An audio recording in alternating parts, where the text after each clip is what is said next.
Oh, Clarice, your problem is you need to get more fun out of life. Shh, it's the Film Flamers. Hey everybody, I'm Robert. And I'm Chris. And we're the Film Flamers. Today, we're bringing you our top 10 psycho killers. Qu'est-ce que c'est? That's right. We obviously have a great affinity for the crime subgenre of horror, as we've talked about Copycat, Seven. We're going to do Silence of the Lambs, and we have another one coming up too. So lots of crime horror that we like to talk about. So it makes sense for us to go through and pick our top 10 psycho killers. We had a couple rules for making these top 10 lists, though. Chris, what were some of those rules? No supernatural killers, so no like Freddy or Jason, right? Yeah, that's right. So anybody who comes back from the grave so many times that they clearly cannot be a normal human being. Yeah, and no killers directly based on reality, like, say, Eileen Wuornos. That's right. So no biopics. Yeah, right? or Ted Bundy or any of that. Exactly. So these need to be fictional, human killers. Yeah. And we say psycho killers, and we'd like to just go ahead and say that we don't feel that everybody who has mental illness is in fact dangerous or things like that. But in the context of these horror movies, they're all killers. They're killers, and they have, some sort of like mental illness attached to them, some way, form, or fashion. Mm-hmm. And so that's why we're calling it this. We both had different algorithms, shall we say, for creating our top 10s. Mine was purely based on body count. And what was yours based on? So I'm doing mine sort of like as a nod to RuPaul's Drag Race, right? So I was doing it from the cunt method, right? Charisma, uniqueness, nerve, and talent. Essentially just saying like who I thought was the most memorable for whatever reason, right? May it be their method of killing or who they chose, where they, hunted their, prey, I guess. Well, as a gay man, I find that I don't use cunt nearly enough. Yeah, I think you need to start using it a lot more often, actually. Okay. So, whose turn is it to start this time? Why don't you go ahead? Okay, my number 10 is a psycho killer named Kurt Duncan. He's from the movie When a Stranger Calls from 1979. This movie, the first 15 minutes of this movie is one of the scariest things I've ever seen in my life. I know that I've talked about it on the podcast before. And just the sheer fact that this man had broken into a house, murdered some children, and was taunting a babysitter from inside the house, right? It's just like the oldest story ever heard, right? But it seemed so fresh the first time I saw it and so ridiculously scary. And Carol Kane does a great job. But I love Carol Kane. This killer is so scary.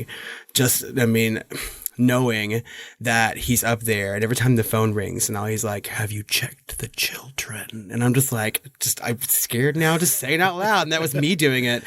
Later on in the movie, it sort of turns into Kurt has been released from a mental institution and he's living on the streets and they're trying to catch him again. Mm-hmm. And they start to talk about the scene that they discovered that night. And he had completely mutilated these children without a weapon. So he used his bare hands. God. And I thought if it comes to uniqueness in a fictional psycho killer, that's pretty way up there. But did he kill them or did he mutilate? He mutilated and killed them.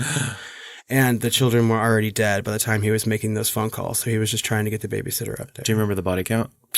As far as the movie goes, what you see in it too. Okay. Yeah. So who's your number 10?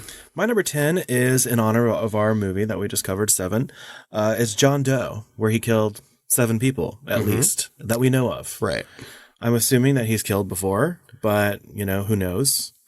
But, John Doe, played by Kevin Spacey in the movie Seven, got exactly what he wanted. Every single thing that he had planned came to pass, down to even the timing, down from a year to them finding the body exactly a year to the day later for one of those victims. Just expertly timed stuff. And he knew his victims. He knew the psychology of his own detectives, even just not even knowing who they would be until that week. And he succeeded. And you could argue that he won, even though he died at the end. He had planned his own death. So I feel like he wins on the cunt method as well as the body count. He's the lowest of my list as far as body count, but I had to put him on here, especially since he's so notorious in pop culture, but also so successful in that film. So, and I wonder if he's killed before. I would always assume that the body count of these people is higher than what we actually know of because we only can count what's on the screen, right? Or at least alluded to in the story. He was so methodical and planned out that I wonder if he was just happy killing 7 people. Yeah, I don't know. He'll never find out if it was. Yeah. He probably just like practiced on, I don't know, production assistants on the movies he was working on. God. My number 9 is a killer named John Ryder from the movie The Hitcher from 1986. Oh man, he was so good in the remake too with Was the guy like Superman is in that movie or whatever? The guy from Smallville? No. What are you talking about? Hitcher, the new one from the early thousands. I don't think I've seen it. Sean Bean is the Hitcher. Oh, is that who plays it? Yeah, and it's actually really good in my opinion. The new Hitcher. I haven't seen it. I need He to is watch an it. insanely effective killer, and it gets just really crazy. So you need to see that. I need it. Well, I mean, Anyway, sorry to hijack. No, it's okay. We can compare some notes for a minute. So Rutger Hauer plays him in the original. Ooh. And he's like, he accepts a ride from C. Thomas Howell in the very beginning of the movie. And he starts talking about the last person that he was riding in a car with. And he was just like, well, first I cut off his arms and then and so ultimately C. Thomas Howell knows that he's going to be murdered, but gets him out of his car in time. But this guy's following him on this road trip from hell, right? Constantly taunting him. And the movie itself ends in this like ridiculously bonkers scene where, I mean, if you haven't seen it, guys, spoiler alert, but we do this every top 10. So, Jennifer Jason Leigh is tied between two trucks and they're put into reverse and she's like ripped in half, right? So there's definitely a scene where that happens in the new version, but it's not the same character. Oh. And Well, maybe I'll watch this tonight. And there's an amazing cop chase scene where the cops are trying to get him too, because they do finally get in touch or whatever, or they're going after him, and it's actually Closer by Nine Inch Nails is playing during the whole time, and he just takes out somehow with like nothing other than like his one gun and a car. He takes out every single one of those cop cars and like a helicopter Oh my God, that by sounds himself. amazing. Like that sounds amazing. Yeah, and it's just and you believe it because it's Sean Bean. Well, I mean, and conversely too, I mean, Rutger Hauer looks like a crazy motherfucker half the time when he's in a movie. Oh, yeah. So, I mean, yeah, Half the he was time. just like, this killer is so like crazy to me and scary. And for that ending scene alone, I think that's fairly unique. And it takes a lot of nerve. So just fantastic. I love John Ryder. Scary as hell. My number 9 is none other than Buffalo Bill from Silence of the Lambs with a body count of at least 10. And of course, we always much more. Yeah. He was a tucker and he was a dancer. He was a taxidermist and he liked poodles.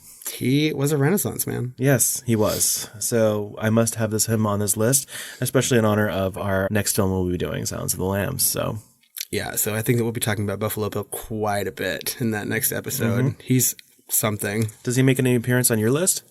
Buffalo Bill, he just not. Oh, okay. I know. I thought about it, but I mean, when we get to another. Yeah, just remember, like entry. the majority of that film is about Buffalo Bill and his murders, right? Versus the person that just steals the show is, of Hannibal course, Lecter. Hannibal Lecter. But that's neither here nor there, but it will be. So, My number 8 is a character that is known as La Femme, and it's from the French horror movie Inside. It was made in 2007.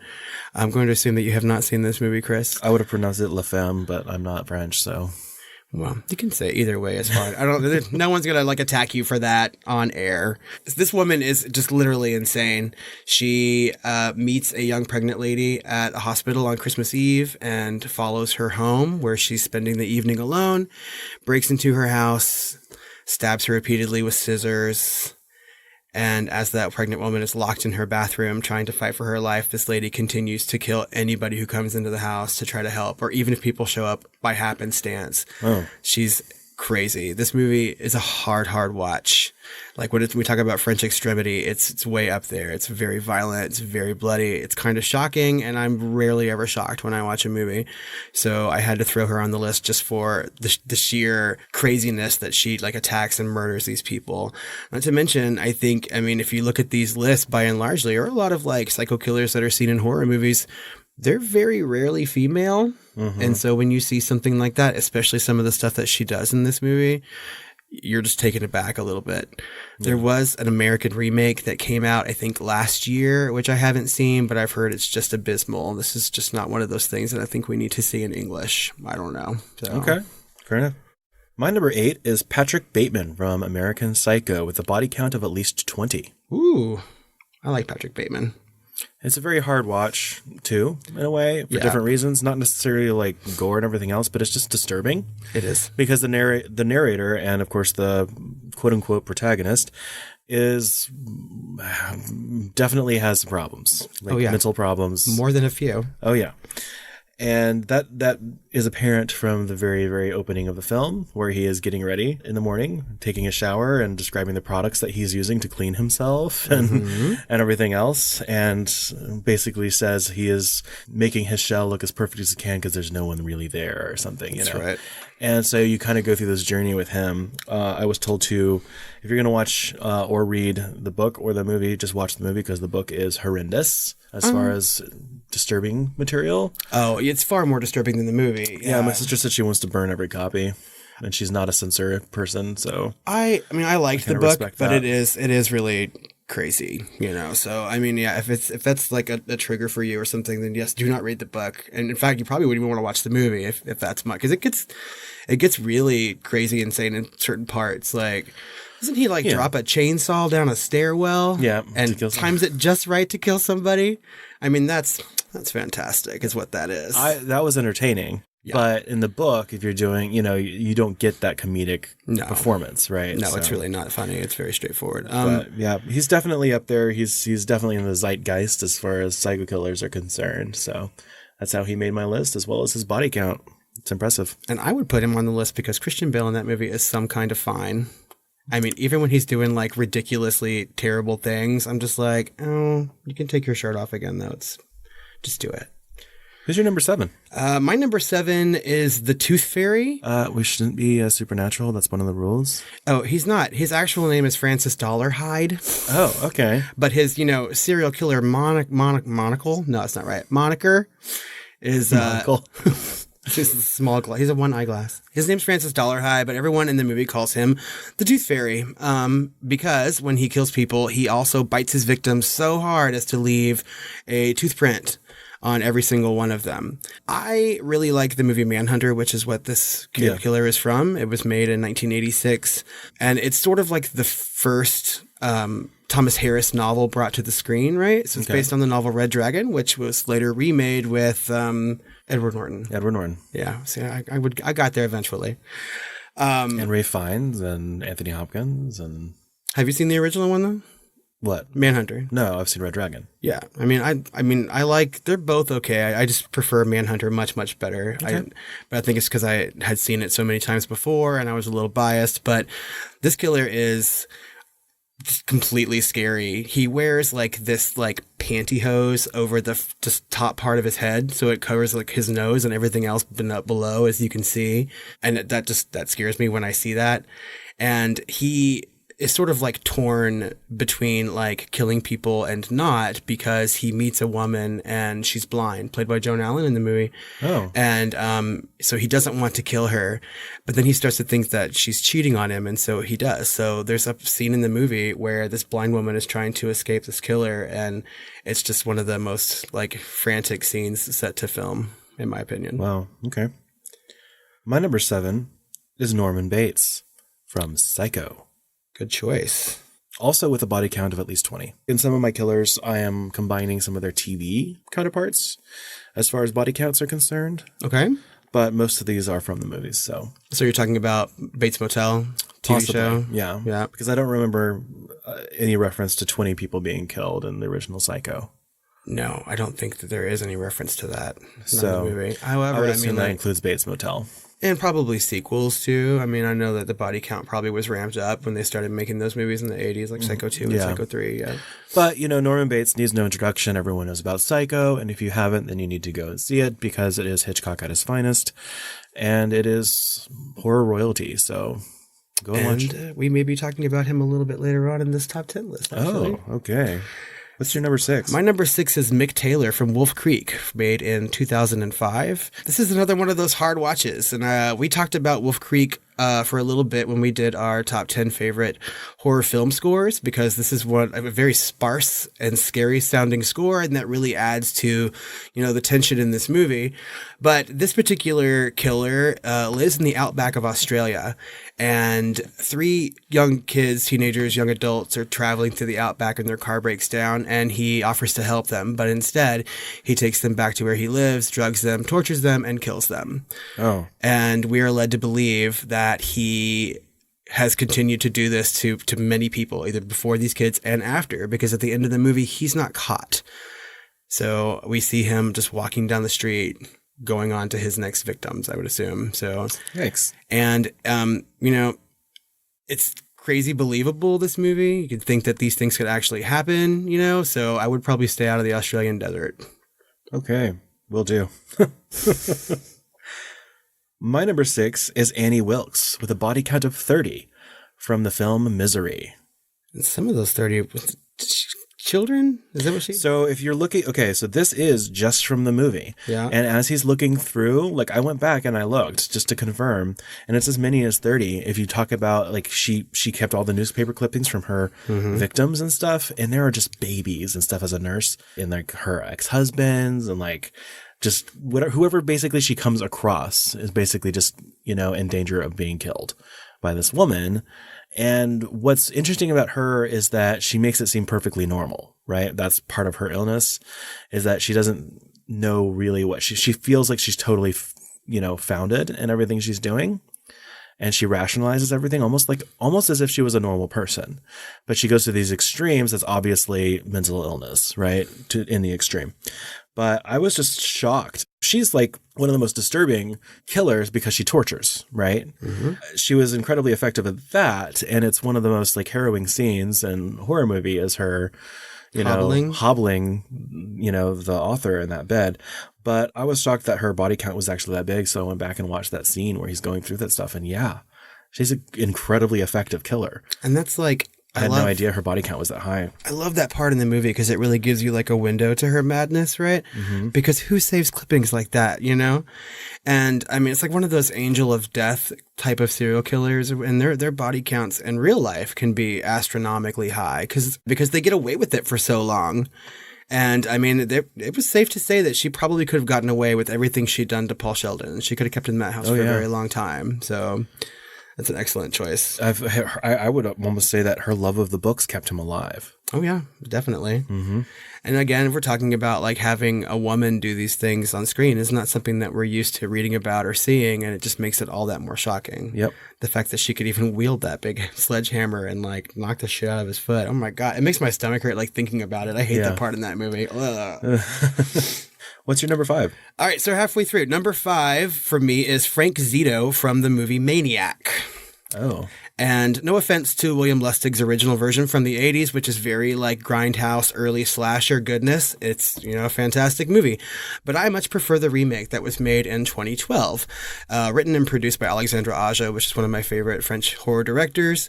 But this movie is American and everything is in English. It stars Elijah Wood as Frank Zito. And this character has got some really serious mommy issues. And I mean, so apparently his mother used to bring home her sexual trysts and have sex with them while he was in the closet watching, and he sort of grows up with all of this baggage, and he likes to murder women. But when I'm trying to do this charisma, uniqueness, nerve, and talent scale, right, he kills them in such a way that it's different than what we normally see on the screen. He kills them and then pulls a knife out of his pocket and scalps them. So he cuts off the scalp, and then he takes it home where he restores mannequins and attaches the scalps to the mannequin's head and lives with them in his room. So he's got a few problems. Yeah. However, just like Poor Francis, yeah, I mean, you do kind of feel a little sympathy for him when you get part of his backstory, and he's taking medicine and things like that. He doesn't want to do these things. He's got urges. And I mean, that's no excuse, obviously. But I mean, he meets a woman just like the Tooth Fairy does in Manhunter, and he loves her and he doesn't want to hurt her and things like that. And just the movie starts to take a very crazy turn toward the end when he realizes that he can't control his urges at all. So, okay. It's a hard watch again. But I think that when you're talking about mental illness and depictions of it on screen, I think it's actually a really good job. And the movie itself is all shot in POV style. So you barely see Elijah Wood's face unless he's looking into a mirror. So watching this and watching the things that he does to his victims, it's almost like you're doing it yourself, right? So it just adds a level of creepiness to it. Yeah. My number 5 is Leatherface from the Texas Chainsaw Massacre with a body count of at least 30. And he was fairly crazy, right? I mean, what? He skinned his victims and wore it? Yeah, essentially, yeah. Mm-hmm. Put it on his face. Pretty gross. Obviously, a very famous killer in pop culture. Just like Norman Bates, based off kind of the same killer, I believe, right? Yeah, they were sort of based off of very loosely Ed Gein, who did similar things. I think he actually only killed like 2 people, maybe 1. But he used to dig up corpses and, make clothes, belts, lampshades, cups out of like skulls and skins and things like that. So Buffalo Bill is sort of also loosely based on that particular killer. So I think his reach goes pretty far and wide as far as film goes. Mm-hmm. Texas Chainsaw Massacre, though, I mean, I think we all think we talked about this recently in 7 too, that it's famously remembered as being very violent and gory, and actually it's just not. Yeah. Mm-hmm. So none of it's actually seen on screen. Yeah. So, and to do that with that kind of killer and make you remember like the most horrific things you never actually saw. Exactly. It's pretty good. What's your number 4? My number 4 we've already talked about is Norman Bates from Psycho. Yeah, from 1960. I put him high up on the list because I think that he is a very memorable character. Or at least very important, yeah. Right. And I think that, like his MO or whatever is very shocking, Mm-hmm. And for 1960 to see a man run up screaming, holding a knife while wearing a wig and his mother's dress was pretty shocking for people, and still is today for people who don't know the ending to that movie, if there are any people left who don't. But I think that when it comes to killers, body count or not, I think that the actions and the way that he did them is completely memorable. My number 4 is Ghostface from the collective Scream movies and possibly the TV show with a body count of up to 50. So this is where I'm kind of cheating a little, I think, because the Ghostface is more like an avatar for several different killers. But I kept them on here because they're so iconic as well as successful.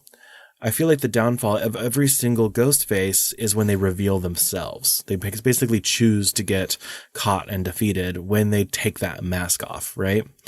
And so just the fact that it's just totally into, I guess I would say newer horror, because like there's like the old, Psycho and Manhunter and all that stuff. And then I'd say the renaissance of like slasher started with Scream, right? Yeah, agreed. And so I really wanted Ghostface to have a place on this list. He's not supernatural, although it is an avatar that's, kind of traded hands between different killers.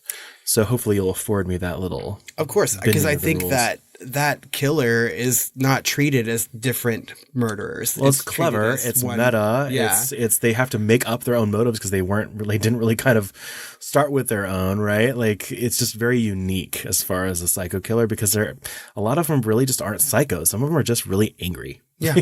And some of them are in the Scream movies, I mean, and so, but I love the fact that we can go into Scream 2, Scream 4, whatever you're going to sit down and watch, and that it's a different killer because the previous killer had been killed at the end of the movie. Well, it's killers, right? Because the first one was Skeet Ulrich and Matthew Lillard. Skeet Ulrich, what you could argue was angry and wanted revenge, but also kind of a psycho. And the other one wanted notoriety, and was going along for the ride and everything else. And then this one, it's Skeet Ulrich's mother. Sorry, Scream 2. It's his mother who wants revenge. Not a psycho, just really hates her and wants revenge. Yeah. And then her partner just wants notoriety yet again, right? So it just goes on like that. Right. But what I like the most, though, is that even though we know it's a different killer each movie, we treat Ghostface as Ghostface. It's never about like, who is it behind the mask? It doesn't matter because he's that good of a killer that deserves to be really high on a list. Yep. Right.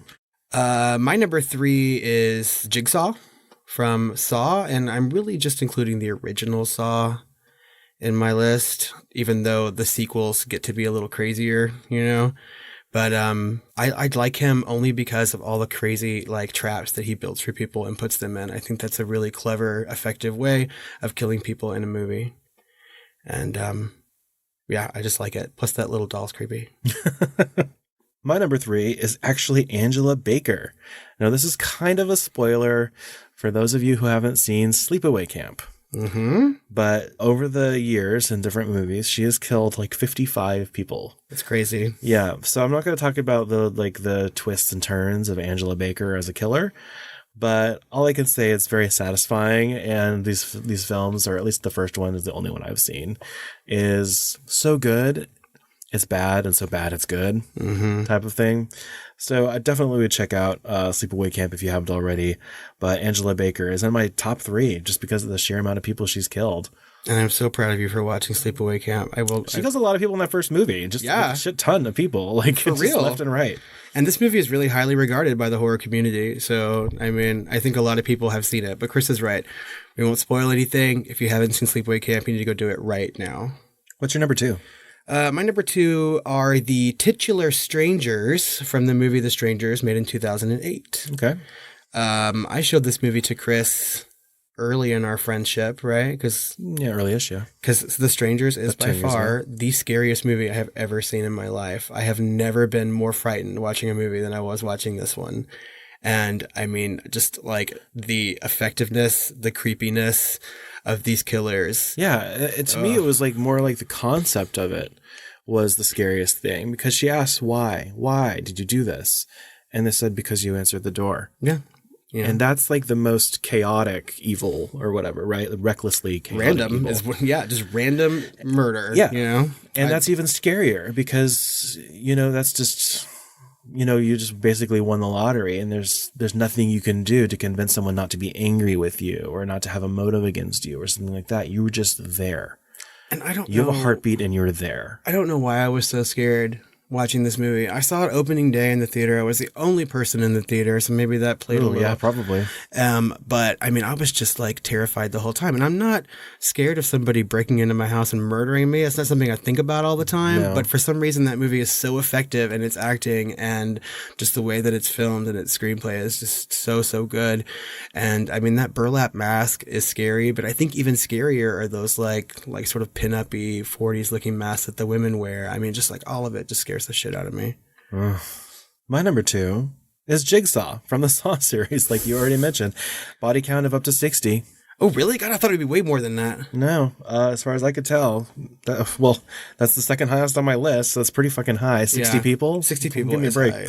Yeah, with all those Saw movies and everything else, yeah, that's 60 is quite a few people. But he always kills them extremely creatively, is what I could say. Yeah. And he's kind of reminiscent of the Seven guy, right? Because he's trying to teach a lesson. He's trying to make a moral judgment on people and have them kind of figure it out. And so a lot of them, not all of them, but a lot of them kind of end up killing themselves in these puzzles, right? So that's his kind of thing. And I don't think that Jigsaw would exist if Seven didn't exist first, right? I completely agree. So... Yeah. What's your number 1? My number 1 is, and kind of has to be, I guess, Hannibal Lecter from Silence of the Lambs. So is mine. What's his body count? At least 100 if you count his TV show and all of the movies. Yeah, I would say. I mean, if you're talking about like past lives of a character, things we don't see in the movie, I think it's got to be way over 100. If this man were an actual serial killer, he would end up being like the most prolific serial killer in the history of time. Yeah. The reason I put him down at number 1 is because he fits everything in that list. He's very charismatic, right? People sort of fall under his spell, whether they like it or not. He's super unique, he's the only cannibal on my list, right? And just the way that he doesn't kill people the same way over and over again. He's got a lot of nerve. When he killed those 2 security guards or those cops when he was in that jail cell and sort of flayed it and made it look like an angel, I mean, that takes a lot of nerve and talent. Yeah. So he is just scary and incredibly likable. Yeah, he has that charisma. But so... Did you ever see the TV series? I watched the first season and liked it quite a bit. It's good. I need to finish watching it. I know that people are pissed off that it's not on the air anymore. So, and in fact, my friend Erin, who listens to the podcast, she is getting this tattoo back piece of Mads Mikkelsen, right? Of him, like, it's just this huge horror tattoo on her back. It looks amazing. It's probably him as his, like, inner demon character or whatever. They have, like, a little outline of horns and things on the head, right? And they did some really good makeup effects and gore effects in that TV show. They don't hold anything back. They don't. I'm surprised that it was on network television, frankly. It was a network? Yeah. Holy crap. I thought it was like a Showtime show or something. Mm-mm. They got away with a lot. Well, the same people went on to do like American Gods and stuff, so. Well, and I've heard interviews with the creator of that TV show, and he fought with censors, and it was just as simple as changing the tone of red that you use for blood to show it on the screen. Like, their rules are very easy to get around, apparently. Oh, there was some stuff in that TV show that was crazy. Yeah. Like crazy stuff like you haven't seen before. Mm-hmm. So I don't know how it was on TV at all, but maybe maybe there's like some extra non-censored version that I watched or something from Amazon. I don't know, but I remember one episode in particular from the first season where he like killed people and sort of like skinned their back or opened their back, but they were all like positioned to be praying or something. It was really gross looking. Yes, and there's one where some guy's like flying like an angel, but it's all of his back skin and everything else that's stretched out into wings hanging up in like a barn and stuff. Like there's some really creative works of art done with gore, and there's one person that was like split like in different sections or whatever, and if you stand just right, they look like a whole person. If you go to the side, they're all separated out into tiny little. Love it. Yeah. I need to continue watching. Yeah, and then he cooks some of them and eat his the rude recipe. Yeah, Hannibal Lecter spanning over multiple movies, things like Manhunter, Silence of the Lambs, Red Dragon. What else? Hannibal that he was in, right? The sequel. And then there was a prequel version, Hannibal Rising, that was made. So I think that the American public and the horror community just can't get enough of this particular character. Yeah. And rightfully so. I think he deserves to be at the number one of any top 10 horror psycho killer list for sure. Yeah. Chris, do you have anything else to add for your picks? I kind of had a special mention because I wasn't able to add anyone from TV unless they were in a movie first. Right. And I wanted to mention Dexter because I watched all of Dexter, and there was some, hills and valleys in that show, just like any other. A lot of people shit on it for some reason. I liked it. I think the ending could have been better. Yeah. But he was an incredibly effective and successful serial killer.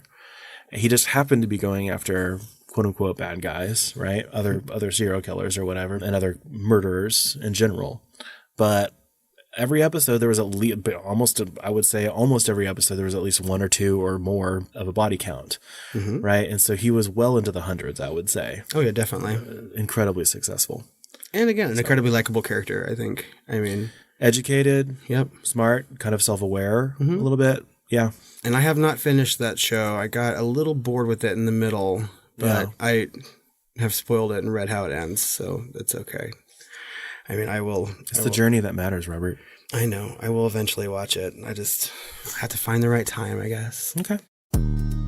Well, guys, tell us what you think of our lists and our choices, and let us know who some of your favorite horror psycho killers are. You can do that on social media at The Film Flamers on Twitter, Facebook, or Instagram. Or you can email us at tiredqueens@filmflamers.com. You could also head over to patreon.com/thefilmflamers, where you can find all of our bonus content, guys. We put out at least 2 episodes a month on there.